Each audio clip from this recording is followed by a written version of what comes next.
Bienvenidos, comenzamos Sana que Sana, qué rico estar nuevamente con ustedes, como siempre, hurgando en esos temas que de pronto pueden serles útiles tanto para su salud física como su salud mental. Para las abuelas, para los papás, para las mamás o para los cuidadores en general de los chiquitos, hay dos temas que por conocimiento de causa de verdad lo ponen a uno a pensar qué hago, qué no hago, cómo actúo, y esos dos temas son la diarrea y la pañalitis. Por eso hoy, con los especialistas del Hospital Infantil Consejo de Medellín, que hoy se estrenan en Sana que Sana, planearemos muchos programas más con ellos, vamos a hablar sobre diarrea inicialmente con la doctora Vanessa Garzón, que es pediatra, y más adelante estaremos hablando con Alexandra García, enfermera del Hospital Infantil Consejo de Medellín, sobre la pañalitis. También estará con nosotros una nutricionista que se llama Paula Willes para hablar en particular de qué se debe y no se debe comer con relación a la diarrea. Doctora Vanessa, bienvenida, ¿cómo le ha ido? Hola, hola, muy bien, muchas gracias. Una pediatra que lleva unos meses en el Hospital Infantil Consejo de Medellín. Es esa construcción tan linda y colorida que vemos en el barrio Campo Valdés, ¿cierto? Sí, señora, esa es una cajita de colores. Así le dice, una cajita de colores. Sí, señora. La diarrea, estoy en lo cierto que es un motivo de desvelo para los padres de familia, que no sabemos a veces cómo actuar. Totalmente, Olga, es un motivo de consulta bastante frecuente, aproximadamente el segundo motivo de consulta más común en los servicios de urgencias y en cualquier consulta de pediatría. ¿Y se cometen muchos errores con relación a la diarrea? Sí. Hay desafortunadamente muchos mitos sobre la diarrea, que para eso queremos aprovechar este programa. Queremos decirles a los oyentes qué es verdad, qué no es verdad, y saber qué se puede hacer o qué no se puede hacer. Perfecto. Para que entremos en calor. Claro que sí. Está usted en su casa, se puede sentar por ahí. Gracias. Póngase cómodo, los televidentes también, quédese en su hogar, en donde nos esté viendo, porque juntos vamos a aprender de estos dos temas tan importantes. Vamos por el principio. ¿Por qué se produce la diarrea? Bueno, en realidad pues hay diferentes causas, ¿cierto? La principal causa es una causa infecciosa y es por la ingesta de agua o alimentos contaminados. Eso es lo principal. Hablando Esa más... es la viral. Ajá, sí, entonces dentro de la causa infecciosa existen también diferentes etiologías. En los pacienticos de nosotros, en la infancia, la causa infecciosa más común es la viral, ¿cierto? Aunque cabe resaltar que también existe una etiología bacteriana o por parásitos intestinales, pero ya va a depender como de las características de la diarrea para guiarnos sobre una u otra. Venga, una clase magistral cortiquitica de qué es infeccioso, qué es viral y qué es bacteriana, para diferenciar las tres cosas, refiriéndonos al origen de la diarrea. Bueno, entonces, viral se refiere a virus, ¿cierto? El más común en la infancia es el escuchado y más nombrado rotavirus, por ¿cierto? el temible rotavirus. Ajá, para las mamás. El temible rotavirus, ¿cierto? Que todos los papás han escuchado de él porque sabemos que está incluida la vacuna pues en el plan de inmunización pues de Colombia, ¿cierto? Y esa es la principal causa. Sin embargo, existen muchos otros virus, aparte pues del rotavirus, tenemos el adenovirus e incontables virus que nos pueden producir diarrea, ¿cierto? Ok, eso en cuanto a viral, que hace parte de las infecciosas. Exacto. La bacteriana, entonces, se refieren a bacterias que en general pueden estar en el tracto gastrointestinal, ¿cierto? Nosotros todos los seres humanos tenemos, tanto adultos como niños, bacterias en el tracto gastrointestinal, y por una condición u otra, por la ingesta más comúnmente de alimentos o agua no potable, se ingieren esas bacterias de esos alimentos o esa agua y pueden entrar bacterias ahí, ¿listo? Las bacterias más comúnmente o la más comúnmente aislada tanto en adultos como en niños es la Escherichia coli, ¿cierto? Es por excelencia la bacteria más común. Y ya existen pues parásitos intestinales, ¿cierto? Diferentes amebiasis que ya pues también tienen como unas características que causa pues unas características especiales en la materia fecal que nos ayudan a distinguir pues si se trata de un parásito o no. Entonces, la bacteriana, alimentos y agua no potable. ¿Y la viral? ¿Cómo se contagia uno de la viral? Bueno, se contagia por contacto, ¿cierto? O sea, el niño que está en la guardería y fue a la guardería y tuvo contacto con otro niño, se puede contaminar por el contacto que tiene con ese niño, ¿cierto? Nosotros lo llamamos transmisión vía fecal oral, ¿listo? El niño que ya tiene la diarrea, ¿cierto? Que se pudo adquirir igualmente, te digo, también en el ambiente o por ingesta de alimentos y agua contaminada, ingiere pues el virus y ese niño va a excretar virus en la materia fecal, y si no hay un buen lavado de manos o como ellos están jugando todo el tiempo, pues ese virus se va a quedar en la piel, en las superficies del otro niño, y ese niño pues se va a meter la mano a la boca y va a seguir pues un círculo vicioso. Perfecto. ¿Qué es lo que sucede en nuestro sistema digestivo cuando esos virus o bacterias entran al organismo? ¿Qué es lo que pasa por allá que hace que la materia fecal sea líquida? Sí, bueno, entonces lo que hace es llega al intestino, ¿cierto? Y en el intestino nosotros tenemos acá de cuenta unos pelitos, que es lo que nosotros llamamos unas vellosidades, ¿cierto? Las vellosidades intestinales, que son como los encargados de limpiar como todas las cosas o los cuerpos extraños que pasan por ese intestino. Cuando ese virus se pega a esos pelitos, los va a desgarrar, ¿cierto? Los va a dañar, los va a destruir completamente, ¿cierto? Y esas vellosidades intestinales también tienen otras enzimas, ¿cierto? Como por ejemplo la lactasa, que ahorita más adelante vamos a hablar de eso. Esas enzimas que están actuando en esa superficie intestinal se van a perder porque se destruye toda esa superficie donde están ubicadas, y generalmente ellos lo que hacen es que la materia fecal tenga una consistencia normal, y lo que va a hacer, como ya no vamos a tener esos pelitos funcionando adecuadamente para que haya un movimiento intestinal adecuado, sino que se van a perder, la materia fecal va a salir líquida totalmente por esa destrucción. Y ese líquido que perdemos en gran cantidad, hoy en particular hablando de los niños, es lo que puede generar consecuencias graves por la deshidratación, Vanessa. Claro que sí, eso es la complicación más frecuente de la diarrea, y como por lo que se enfatiza tanto en una adecuada hidratación tanto temprano, como porque lo que pasa es que si no todo lo que se está perdiendo por materia fecal, aparte de ser agua, ¿cierto? También se está perdiendo minerales, ¿cierto? Sodio, potasio, se está perdiendo por esa materia fecal. Si no tenemos una rehidratación adecuada, pues ese niño no va a tener suplencia de lo que nosotros estamos perdiendo. Me acuerdo cuando mis hijos estaban pequeñitos, que no falta la ida a la clínica y la hospitalizada, si estoy en lo cierto, porque fue hace mucho. Mientras mis hijos me recibieran el suero oral en la proporción adecuada con base en el vómito o diarrea que tuvieran, si me lo recibían y no vomitaban y no había otros síntomas, me lo dejaban en la casa. Pero si el niño vomitaba y no me recibía el suero oral, es cuando hay que hidratar, ¿cierto? Exacto. Bueno, intravenoso. Eso, entonces, para todos los pacientes, cuando comienzan con una enfermedad diarreica aguda, lo primero es rehidratar. ¿Para qué? Para corregir como esas pérdidas que se están perdiendo. El método ideal, tanto en niños, y eso aplica también para adultos, es la rehidratación oral, ¿cierto? Como tú bien lo mencionaste, las sales de rehidratación oral, ¿cierto? Que es como la bebida por excelencia que recomienda la Organización Mundial de la Salud. Que lo llamamos suero oral. Ajá, que lo llamamos suero oral. Ajá. Y entonces la idea es que después de cada vómito o después de cada diarrea, según la edad del paciente o según el peso del paciente, se dé una cantidad de suero oral, y si el paciente es capaz de digerirlo y tolerarlo adecuadamente, pues como ese es el mecanismo y el método ideal por el que se debe hidratar al paciente, lo podemos dejar en la casa.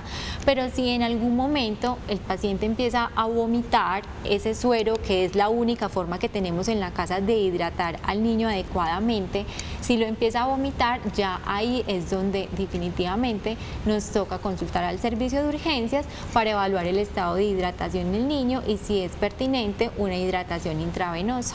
Hoy estamos de la mano del Hospital Hospital Infantil Consejo de Medellín, aprendiendo inicialmente sobre la diarrea. Más adelante estaremos ahondando sobre la pañalitis. Nuestra línea es el 305-316-6560. Inquietudes para nuestra pediatra invitada de hoy sobre diarrea o pañalitis. Bienvenidas o aportes. ¿Usted cómo trata la diarrea? ¿Será que sí hay que tratarla? Mientras nos llegan las inquietudes al WhatsApp, vamos con esta pregunta, Vanessa. Buenas tardes, mi nombre es Mónica Londoño. ¿Es conveniente tomar medicamentos para detener la diarrea? Esa es la pregunta del año, ¿cierto? Ajá, ¿Se para sí. o no se para la diarrea? Bueno, definitivamente no se para, ¿listo? Siendo coherente con lo que hemos estado diciendo, que la principal causa o la principal etiología de diarrea en niños es la infecciosa, entonces nosotros tenemos que el cuerpo se está defendiendo ante esa infección realizando aumento en los movimientos intestinales. Incluso por eso cuando uno revisa al niño pues el intestino y pone el fonendoscopio, pues que es como lo que nosotros utilizamos para oír los intestinos del niño, nosotros vemos que tienen esos movimientos aumentados, ¿cierto? Porque el cuerpo se está defendiendo tratando de aumentar esos movimientos intestinales para que así con esos movimientos salga el virus en la materia fecal, ¿cierto? El microorganismo que está causando la diarrea.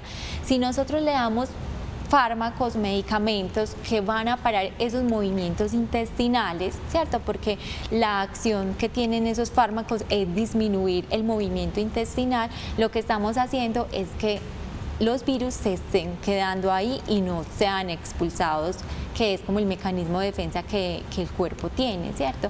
Entonces, idealmente, pues no se deben utilizar Entonces, esos como medicamentos. abogado del diablo, te pregunto, ¿por qué? Y ahí mismo yo creo que a todos se nos viene un medicamento que empieza por L a la cabeza. ¿Por qué existen esos medicamentos para parar la diarrea, Vanessa?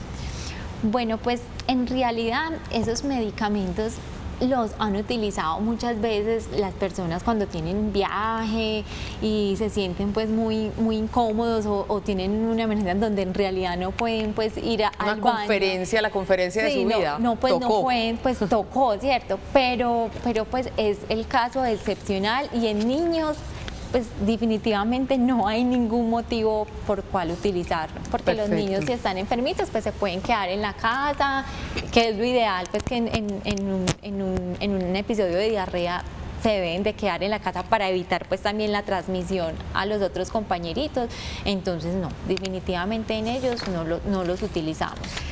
Una pregunta, no sé si salida un poco del tema, pero que se habla de episodios de diarrea, yo hablaba de la conferencia. ¿Por qué muchas veces cuando los seres humanos están estresados y angustiados les da diarrea? ¿Tiene alguna relación con las emociones? Sí, mira, eso es del sistema nervioso parasimpático, ¿listo? Cuando nosotros nos estamos estamos asustados, empiezan un montón de cambios en nuestro organismo, sudamos, ¿cierto? O se nos vuelven las manos frías, también sudorosas, y dentro de esos mecanismos está la diarrea, ¿cierto? Porque se acelera también los movimientos intestinales y eso hace que haya como una mayor propulsión de la materia fecal, pues, y salga de una forma más líquida. Eso es como un mecanismo de defensa que tiene el cuerpo, pero no tiene nada que ver o porque pues en el momento tuvo una causa infecciosa, o sea, no tiene nada que ver como tal como de la enfermedad diarreica aguda, sino que es como un mecanismo del cuerpo ante el estrés, como lo es las manos húmedas, como es la sudoración, la taquicardia. Una prueba más de que las emociones y la salud física están muy junticas, van de la mano. Total. Muy bien, otra inquietud para la doctora Vanessa Garzón, pediatra del Hospital Infantil Consejo de Medellín. Veamos. Hola, buenas tardes. Mi nombre es Luz Marina Restrepo. ¿Siempre es necesario llevar a urgencias a un niño que tiene diarrea? Eso es Bueno. otro, uno tiene como papá y como mamá que saber el límite, igual que con la fiebre. Claro. Con la diarrea, ¿cuáles son esos síntomas que me harían salir corriendo para urgencias con mi niño? Bueno, la pregunta de Luz Marina es excelente porque lo que nosotros más queremos prevenir en un episodio de diarrea es la deshidratación. Entonces, lo que a ti te va a hacer como papá o como mamá o como abuelito o abuelita o cuidador, consultar al servicio de urgencias es los signos de deshidratación que tenga el niño. Entonces, ¿qué signos hay de deshidratación que yo me pueda dar cuenta de una manera fácil en la casa? Entonces, primero, Primero, que el niño o pues, el paciente deje de orinar, ¿cierto? Normalmente uno ve que el niño en la casa orina pues, con en cierta una frecuencia determinada y de un momento a otro deja de orinar. O que el niño esté muy irritable, irritable es que no se halla, muy lloroncito y cuando llora no le salen lágrimas, ¿listo? No tiene la suficiente, por decirlo así, agua adentro y se le secan las lágrimas, ¿listo? Eso es otro signo de deshidratación. Los niños que tienen vómitos de forma persistente, o sea, que tú le intentas dar el suero y vomita, o cualquier otro alimento, sea suero o algo sólido, y vomita persistentemente, eso te debe hacer consultar a urgencias. ¿Por qué? Porque lo vamos a tener que hidratar por la vena, ¿listo? Otro motivo, cuando son niños más pequeñitos, menores de 6 meses y tienen, aparte de pues, vómitos persistentes, también tienen fiebre, ¿cierto? Una fiebre mayor de 38 en menores de 3 meses va a aumentar el riesgo de que se deshidraten con mayor facilidad, ¿listo? ¿Por qué? Porque la fiebre también va a aumentar las pérdidas insensibles que tenemos, aparte de lo que ya está perdiendo por materia fecal, ¿listo? Otro motivo de consulta, por el que deben de consultar es las deposiciones cuando tienen sangre, ¿listo?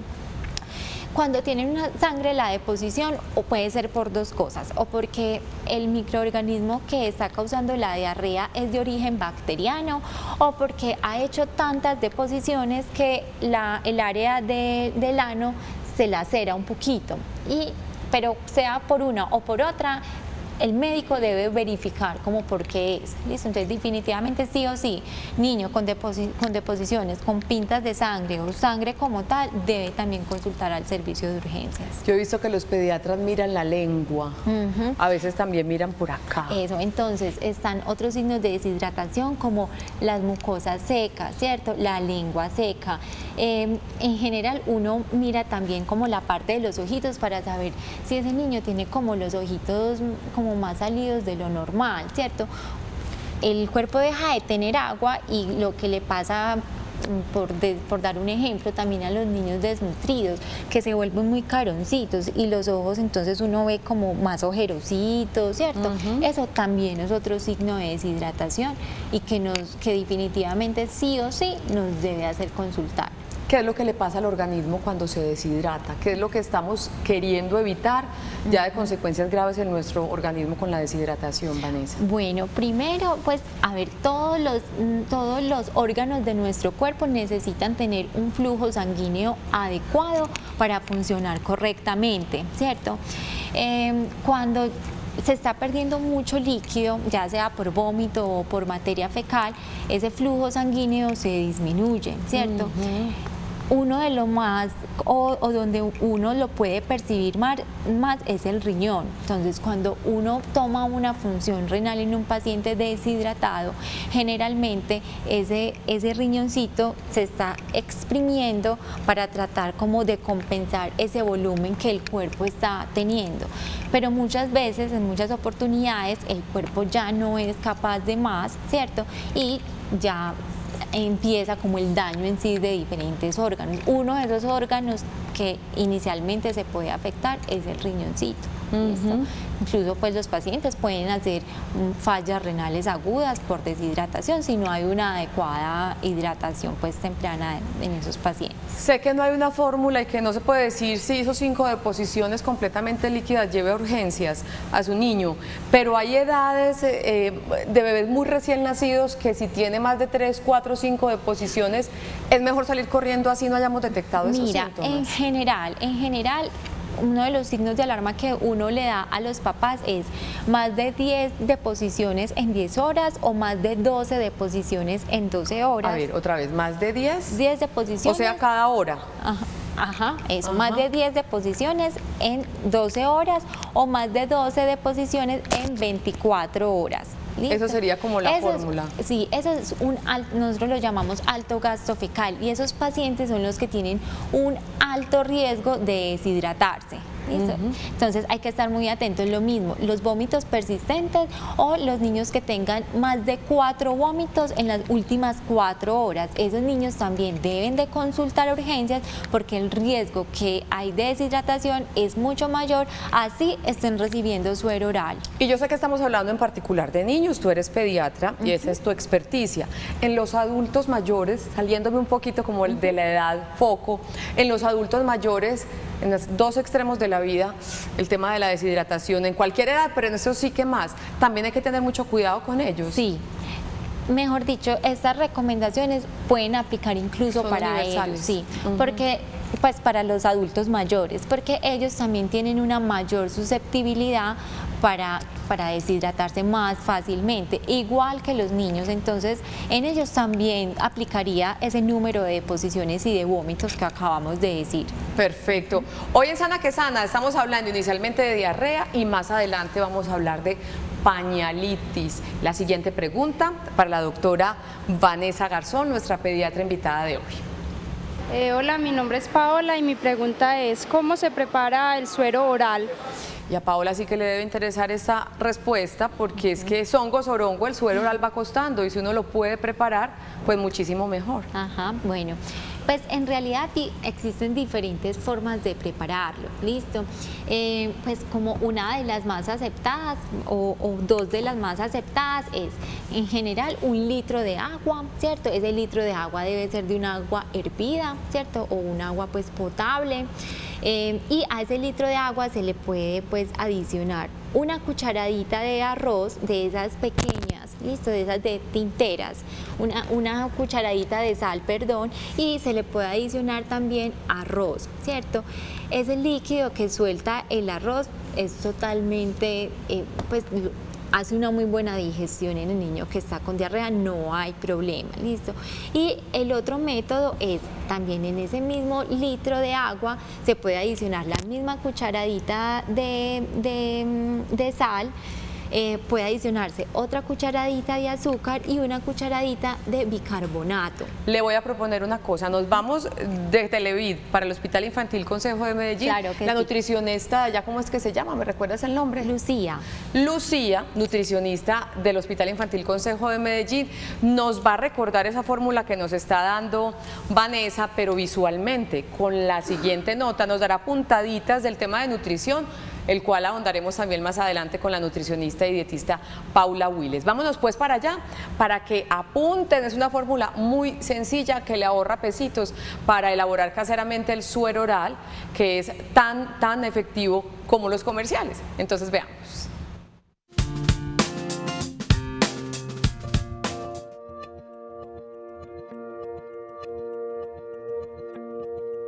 La hidratación con suero oral es supremamente importante porque resulta que en los niños principalmente la composición corporal es mucho más agua que el resto de componentes. Entonces cuando hay diarrea ellos pierden agua muy fácil y se deshidratan demasiado rápido. Cuando hay deshidratación se pierden unas sustancias que se llaman electrolitos y el suero tiene precisamente eso. Esos electrolitos son, por ejemplo, el sodio, que es uno de los que son pues más importantes y que se tiene que reponer con suero oral. No es muy importante dar suero oral en niños que presentan vómito y diarrea porque, como ya se mencionó, se deshidratan muy rápido por la composición corporal. ¿Y qué pasa? Si se pierden electrolitos como el sodio, por ejemplo, puede llevar a otras complicaciones. Inclusive una deshidratación grave puede llevar a la muerte. En casos severos, donde el niño de pronto cuando recibe el suero oral nuevamente presenta vómito, hay que insistirle, ¿cierto? Hay que reponer constantemente. Pero ya si es un caso demasiado grave, que vemos que el vómito es imparable, ahí sí hay que acudir inmediatamente al servicio de urgencias para que ya hagan una hidratación por vía venosa.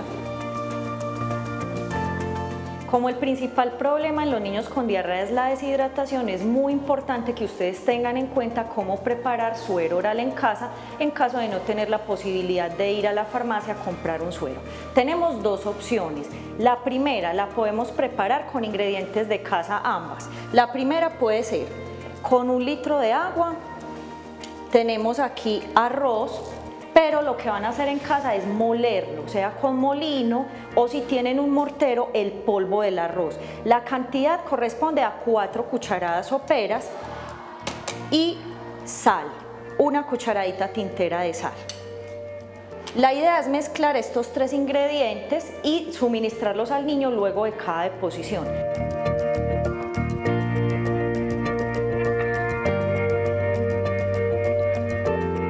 La segunda opción que podemos también realizar es el mismo litro de agua con la cucharadita de sal y tenemos 4 cucharadas soperas de azúcar.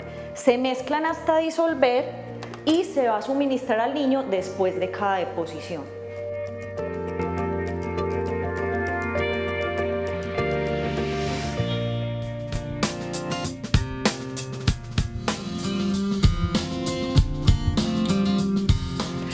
Nuestro tema de hoy en Sana que Sana es la diarrea y ahorita en unos instantes empezaremos a hablar de la pañalitis.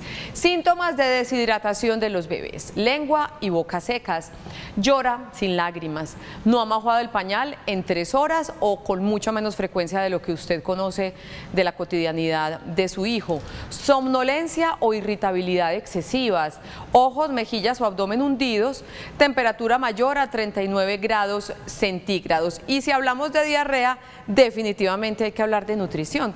Por eso hoy hemos invitado en Sana que Sana a Paula Willes, nutricionista y dietista que ustedes ya conocen porque nos ha acompañado varias veces acá. Bienvenida, ¿cómo estás? Muy bien, ¿y tú, Olguita?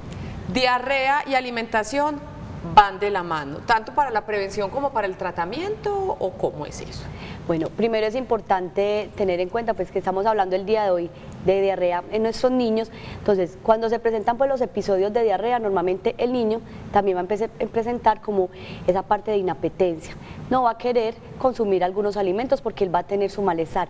Es importante que los papitos recuerden que los alimentos no se deben restringir ni se deben quitar totalmente de su dieta.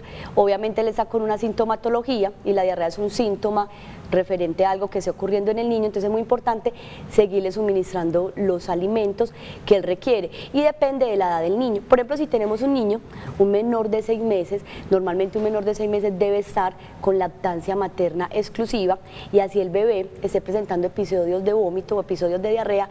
Una de las condiciones principales es que la mamá no le vaya a suspender la lactancia materna al bebé. ¿Por qué? Porque primero que todo, la lactancia materna, esa leche que le da la mamá al niño, es la que contiene muchos nutrientes, contiene las proteínas, los minerales, inclusive el agua que él requiere. Entonces, esa parte en el bebé menor de 6 meses no suspendemos la parte de lactancia y ya adicional con ayuda pues, del médico empezar a generar esa hidratación, porque uno de los signos que más debemos de cuidar en el niño cuando presenta diarrea es ese signo de deshidratación, que no se vaya a presentar en él, porque ese es un signo de alarma para nosotros. Entonces la leche materna no se suspende. La mamá que está lactando a un niño con diarrea menor de 6 meses debe alimentarse de otra manera o sigue con su alimentación normal. Ella sigue con su alimentación normal, no tiene ningún problema. Y ya si tenemos un niño que sea más grandecito, por ejemplo ya de 7, 8 meses que está con alimentación complementaria y ya está conociendo diferentes clases de alimentos, él puede seguir con esas clases de alimentos. ¿Qué pasa? Que de pronto vamos a empezar a tener rechazo en el consumo, pero por la sintomatología que el niño tiene. Entonces no es quitar el alimento, sino empezarle a ofrecer porciones más pequeñas y más seguidito en el día, porque lo importante en el episodio diarreico es que el niño siga continuando con su adecuada alimentación. ¿Qué es importante en los niños? Digamos que tengamos niños más grandes, de 1, de 2, de 4 añitos, seguir manejando alimentación. Hay alimentos especiales que tienen unas sustancias, en este caso por ejemplo la pectina, que es una sustancia que va a ayudar a que la parte digestiva sea mucho más, digamos, eficaz para el niño. Entonces se le puede estar dando, por ejemplo, el arroz, la compota de arroz, una sopa de arroz, se le puede estar dando algunas verduras, por ejemplo la uyama, la zanahoria en cremitas, se le puede estar dando algunas frutas sin cáscara como el banano, como la pera, entonces haciéndolas tipo papilla o tipo puré, y eso va a ayudar mucho a la parte del tránsito intestinal del niño, porque de todas maneras ya sabemos que el intestino está un poco resentido, está inflamado, entonces hay que dar alimentos que le ayuden a, digamos, a que esa inflamación vaya cediendo, a que no genere el dolor y al mismo tiempo que sean de un tránsito lento, para que no se aceleren esos episodios de diarrea en él.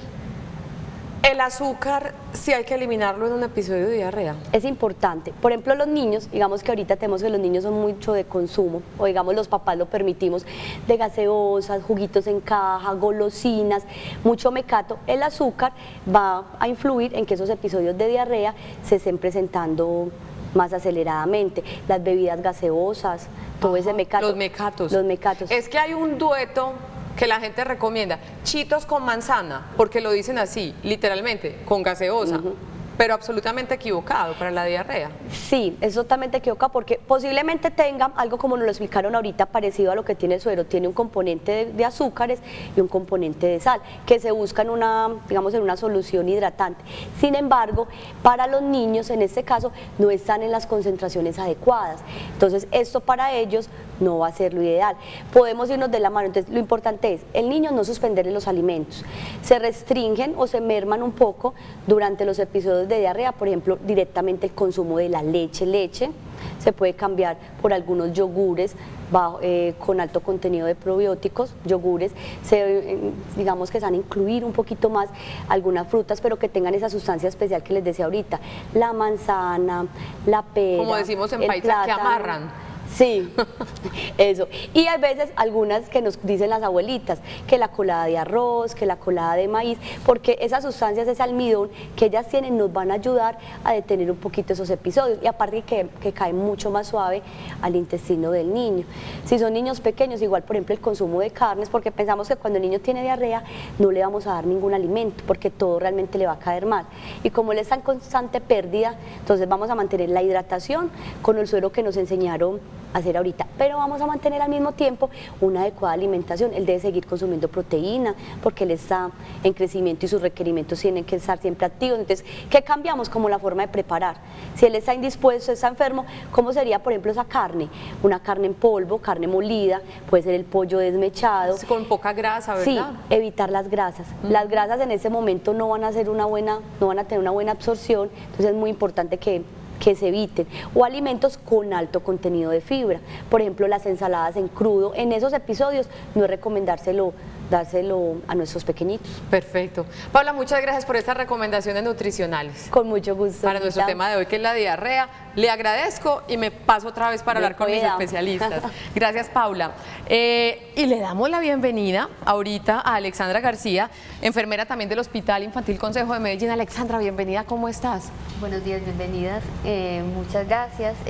Para nosotros es un gusto poder estar aquí el día de hoy y poder compartir con todos ustedes el conocimiento y poderle ayudar a todas estas mamás o a estas abuelitas que están interesadas en conocer cómo se manejan los niños con diarrea, cuál es la nutrición, qué podemos hacer con un niño que tiene pañalitis, cómo podemos prevenir y cómo podemos cuidar la piel de este paciente. ¿Cómo evitar el contagio de la diarrea, Alexandra? Bueno, lo más importante para prevenir y evitar el contagio de la diarrea es un buen lavado de manos. Siempre que nosotros, no solo con un niño que tengamos con diarrea en la casa, sino siempre que tengamos el buen hábito de después de salir del baño lavarnos las manos con abundante agua y jabón, porque esto nos proporciona seguridad tanto para atender a nuestros niños o nosotros en el ambiente hospitalario para atender a nuestros pacientes. Perfecto, entonces el lavado de manos es lo básico. Lavado de manos continuamente. Para ir recapitulando, a ver si rescatamos unos minuticos para la pañalitis, que se nos fue el tiempo. Hemos hablado del suero oral, lo importante que es suministrar el suero oral para evitar deshidratación en episodios diarreicos, pero hay que darlo de cierta manera para que no provoque vómito en los niños y surta su efecto. ¿Cómo es eso, Alexandra? Bueno, el suero para suministrarle a los niños debe de ser pausado y debe de ser inicialmente administrado cada hora, cada media hora, dependiendo de la tolerancia que tenga el paciente, y no puede ser en volúmenes grandes, porque si administramos el suero en volúmenes grandes, lo que hacemos es que le vamos a producir mucha más distensión abdominal al paciente y lo que vamos a generarle es mucho más aumento del peristaltismo.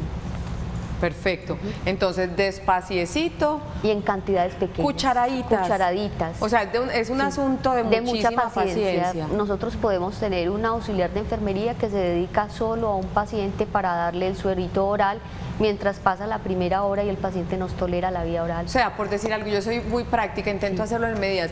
Durante una hora, ¿cada cuánto darle una cucharadita de suero? ¿Cada 5 minutos?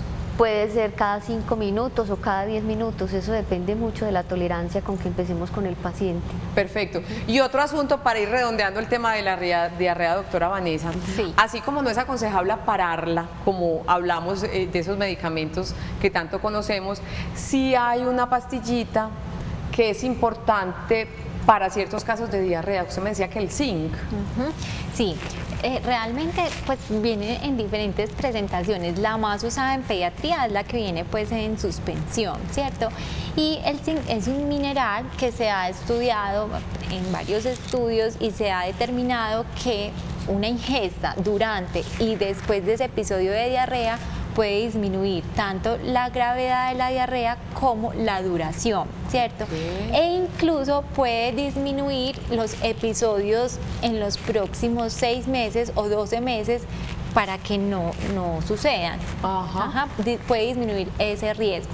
Es como el único medicamento que nosotros añadimos aparte de las sales de rehidratación oral en los pacientes menores de 5 años. Y generalmente se debe dar por un curso de 14 días. ¿El zinc? Sí, un curso de 14 días que igualmente debe ser prescrito por un médico, ¿cierto? Es ideal, pues no es que pues el familiar lo vaya a comprar en una farmacia, eso no es lo ideal porque la dosis también va a depender de la edad y del peso del paciente, entonces sí sería que lo ideal que un médico o un pediatra lo formulara. Perfecto. Una inquietud en el WhatsApp. Buenos días, también para ti un abrazo y un saludo. Tengo una consulta. ¿Qué sucede en el cuerpo cuando se ingiere una comida? Al momentico te da cólico y diarrea repentina y no se vuelve a tener más episodios. Mejor dicho, cuando uno dice que le cayó mal lo que se estaba comiendo. Diana, feliz día para ti. Alexandra, ¿me puede ayudar con esa respuesta? Bueno, esta respuesta va más encaminada a la doctora Vanessa, que es la pediatra, pero sin embargo, lo que ocurre en muchas ocasiones es o el alimento estaba mal preparado o simplemente nuestro organismo no estaba dispuesto a recibir de pronto un volumen de alimentación que tenga mucha grasa o que tenga muchos condimentos y eso nos puede producir un episodio de diarrea que puede ser esporádico. No sé, la doctora Vanessa, ¿qué más le quiere complementar? Sí, pues es lo que generalmente nosotros llamamos colon irritable, ¿cierto? Que incluso también se puede presentar pues en niños, es más raro la incidencia en niños, pero es más común en las mujeres de edad fértil y generalmente se presenta así, una diarrea acompañado de un dolor abdominal que generalmente es tipo cólico, que es el retorcijón. La persona se retuerce, va al baño, hace la diarrea y queda tranquila. Entonces eso es lo que nosotros llamamos colon irritable. ¿Por qué pasa? Hay algunos alimentos, ¿cierto? Que o con mucho condimento o con grasas o incluso con mucho lactosa, ¿cierto? Que ya hablaríamos como de otro término de intolerancia a la lactosa que los puede predisponer a eso. Entonces el manejo de eso es más que todo alimentación, es detectar qué alimentos tú estás comiendo que te están generando esos síntomas, detectarlos y tratar pues como de evitarlos en la dieta. Sí. Perfecto. Seguiremos hablando, a ver si tenemos unos minutos para hablar de pañalitis, mi querida Alexandra. Hoy estamos hablando de diarrea, de eso hemos hablado y al final vamos a hablar un poco de pañalitis de la mano del Hospital Infantil Consejo de Medellín con sus especialistas. Ya regresamos. Eso es Ana Quesada.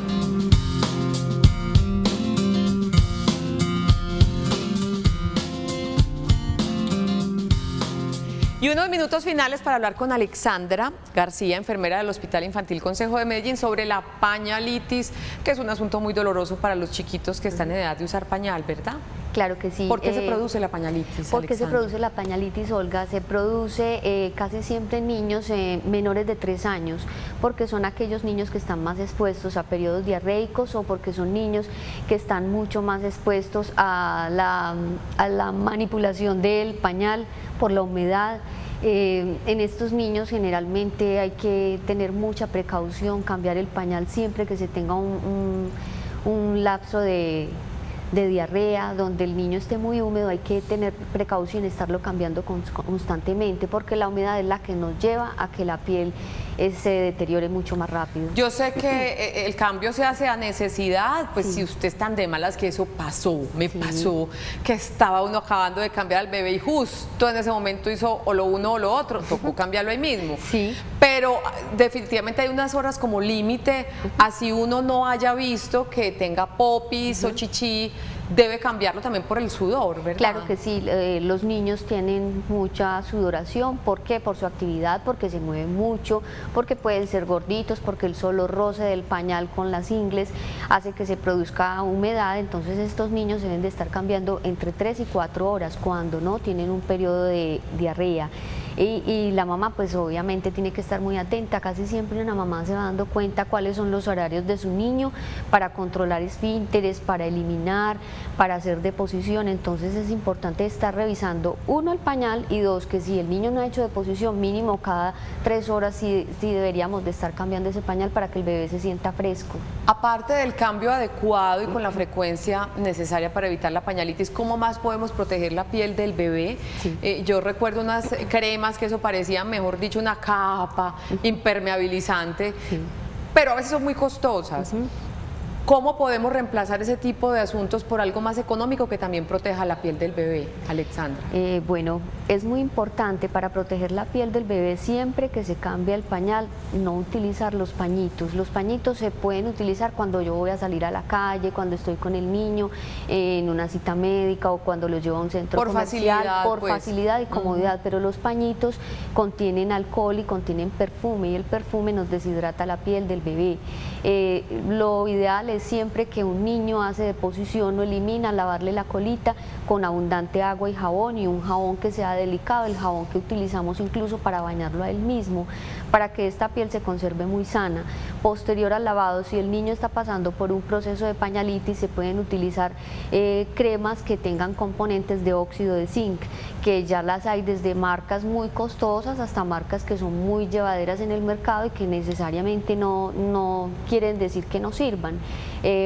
También podemos utilizar otra estrategia, que es dejar el niño con la piel expuesta posterior al cambio y aplicarle la crema, o incluso dejarlo sin la crema y ponerle un protector a la cama y que el niño esté al aire libre todas sus nalguitas para que se ventile perfectamente. Me dijo que maicena y talco no, ni de fundas. Maicena y talco no. Quedo endeudada con usted. Tenemos que retomar el tema de pañalitis, bueno, se me acabó el tiempo. Listo, Olga, tranquila. Vanessa, muchas gracias por estar con nosotros. Ella es Vanessa Olga Garzón, pediatra, Alexandra García, enfermeras, ambas del Hospital Infantil Consejo de Medellín. Le damos muchas gracias a esta institución de salud por prestarnos a sus especialistas, y de verdad que tenemos que retomar pañalitis más adelante. Bueno. Nos despedimos, recuerden, mi correo electrónico es ohumana@fovid.org.co. Sugerencias para nuestro programa, temas que le gustaría que tratáramos, muy bienvenidos, justamente para darles más gusto en Sana que Sana. Feliz fin de semana para todos. El martes, ojo a las personas que quieren dejar sus lentes de contacto o sus gafas, porque les vamos a dar todos los detalles de lo que es una cirugía refractiva. Feliz fin de semana, nos vemos el martes a las 11, chao.